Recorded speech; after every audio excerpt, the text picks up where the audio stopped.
When I first went vegan, it seemed like everything was about to change. Plant-based meat sales were skyrocketing, fast food chains were rushing to add vegan options, and discussions about animal farming and the climate were everywhere. Gen Z in particular was heralded as the generation that would save the planet through plant-based eating. But recently, I came across this headline: Gen Z ditches veggie and vegan. But is this actually happening? Or is this another case of meat industry propaganda masquerading as consumer insight? Today, I want to dig into what's really going on with Gen Z and veganism, because the story is far more nuanced than I expected. We're going to go through the data, market trends, political shifts, and misinformation to see if we can figure out if Gen Z is rejecting veganism. When we look at the data, we get a confusing picture. A survey by MIDSS, I'm going to call it MIDS, polled 3,000 Gen Z individuals, including both vegans and non-vegans. Among those who already identified as vegan, 72% planned to stay vegan for at least the next 5 years, which shows ethical commitment. At the same time, when the non-vegan respondents were asked if they wanted to become vegan within the next 5 years, a whopping 79% said no. What makes this even more complicated is that Gen Z isn't actually leading the vegan revolution the way many assume. According to the most recent Statista data, 4% of millennials are vegan compared to just 3% of Gen Z. The same percentage is found in adults aged 65 and older. There's another factor we need to consider when discussing Gen Z and veganism: the growing political polarization, particularly among young men. Political analysts have observed a noticeable rightward shift among Gen Z men in recent years. This demographic is increasingly embracing conservative viewpoints, and unfortunately, veganism has become politicized in the culture wars. In our politically divided landscape, meat consumption has become intertwined with ideas about masculinity and political identity. Conservative commentators frequently mock plant-based eating as weak or feminine. We need to get testosterone rates up, not down, and you do that by eating meat and not eating soybeans. While some politicians actively frame meat consumption as a form of cultural resistance against progressive values, this political dimension creates real challenges for veganism. One study found that male students were discouraged from plant-based diets due to the stereotype that eating meat is masculine.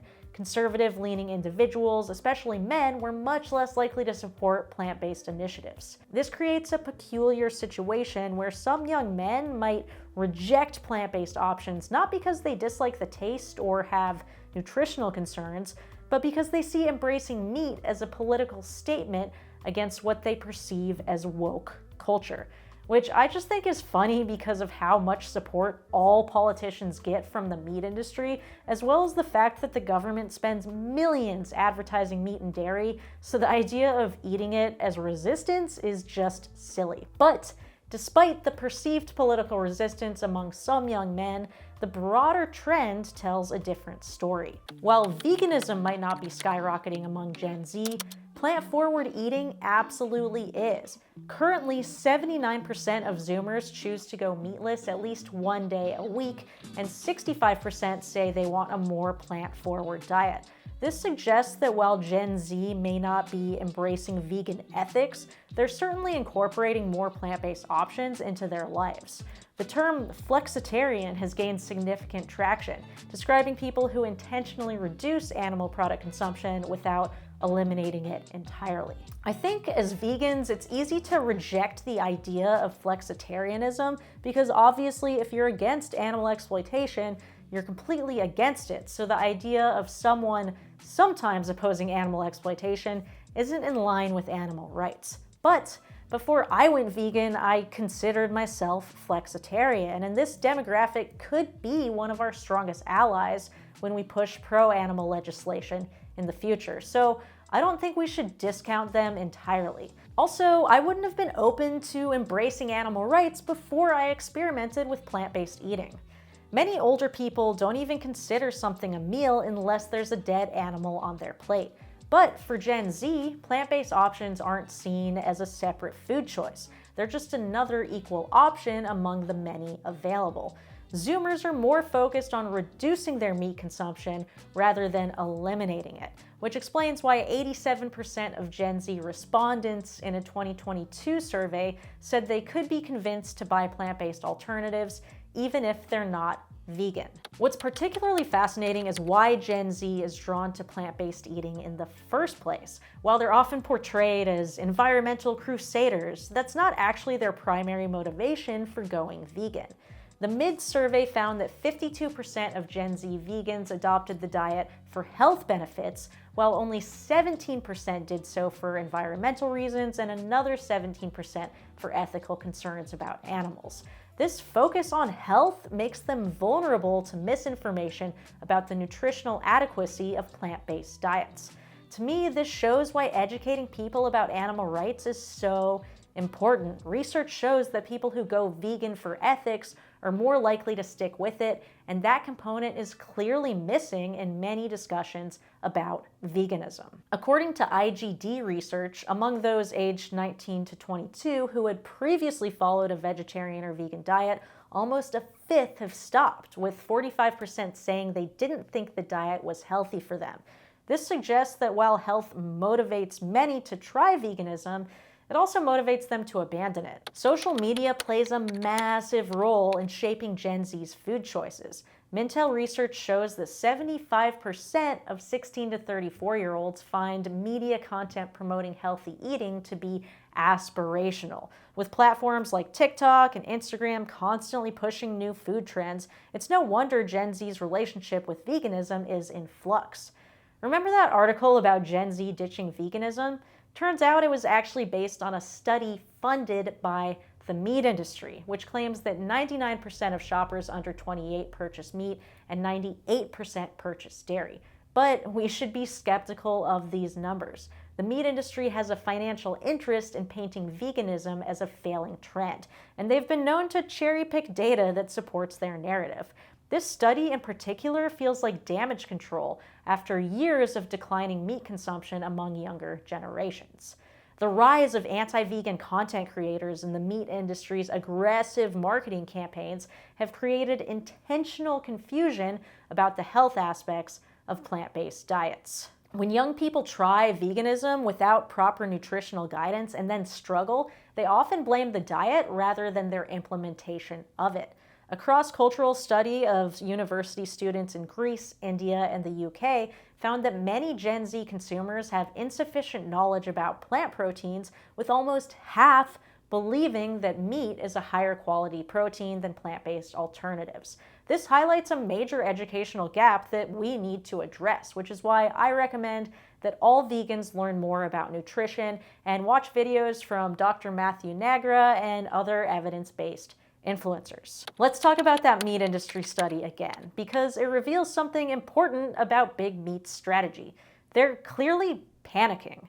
When an industry is thriving, it doesn't invest millions in marketing to tell you how strong they still are. It's like someone constantly posting happy pictures of themselves with their shitty boyfriend when you know that that relationship is a disaster.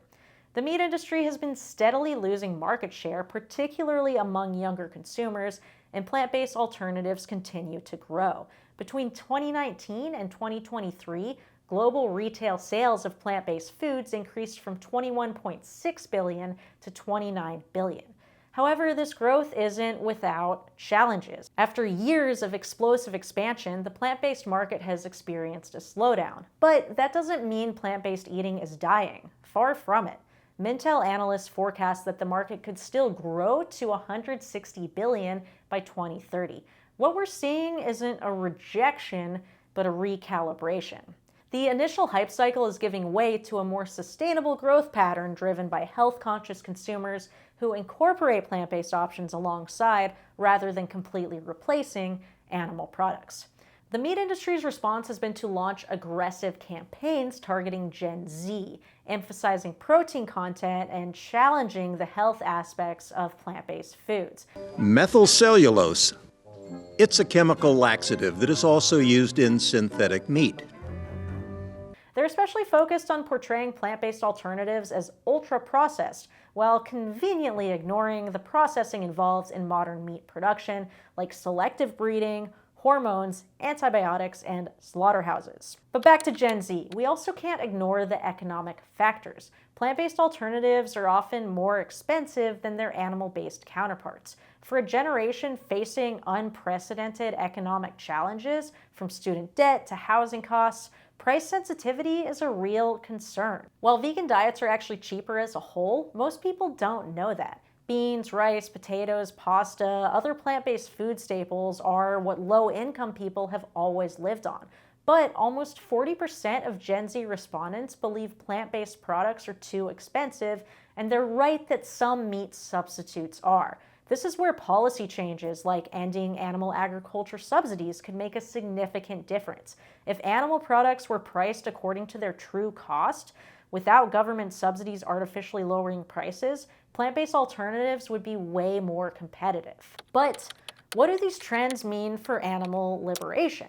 As an animal rights advocate, my goal isn't to increase the number of people eating plant-based foods as an end goal. It's to get them to reject the idea of human supremacy and recognize that animals are not objects for us to use, which doesn't seem to be landing with Gen Z, as they're more wary of all or nothing thinking and clinging to labels as part of their identity.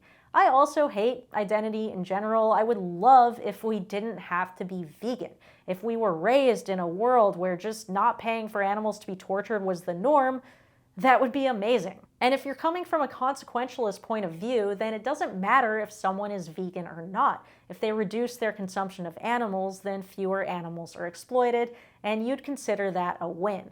But for me, veganism is about changing culture. It's about challenging society's norms. And if someone still eats animals, they're not doing that. They're also much less likely to give up their nights and weekends to advocate for animal rights or to try to get a job in the movement, which we desperately need if we want to challenge the meat industry. So where does this leave us? Is Gen Z rejecting veganism? Kind of. What we're seeing isn't a rejection of plant-based eating, but a rejection of vegan ethics. I hesitate to even say rejection because it seems like we're just seeing a continuation of how people have always felt about animal rights. They just don't care enough to change their lifestyle. Gen Z approaches food with flexibility and pragmatism. They're more likely to incorporate plant-based options when it's convenient, tasty, and affordable without necessarily committing to the label of vegan. For the animal rights movement, this presents both challenges and opportunities. The challenge is that fewer young people might identify with veganism as an absolute moral position. The opportunity is that more people than ever are open to reducing animal product consumption if given the right incentives. There's this idea in habit change, which is that behavior change often fails if your environment stays the same. A couple of years ago, I couldn't even do one pull-up, even though I tried at the gym twice a week. But as soon as I put up a pull-up bar in my yard, I'm up to 8. Changing my environment made it so much easier to actually get the reps I needed to hit those high numbers. That's why I'm particularly excited about plant-based university campaigns, because when people don't change, we can still change their environment. And normalizing meals without animal products may be an important first step for us toward eventual animal liberation, even if it's not as exciting. But what do you think? Is the evolution of plant-based eating a positive development, or do we need to double down on promoting veganism as the only ethical choice? Let me know in the comments, and if you want to support my work, join my Patreon or donate to Pro Animal Future. Otherwise, I'll see you next time.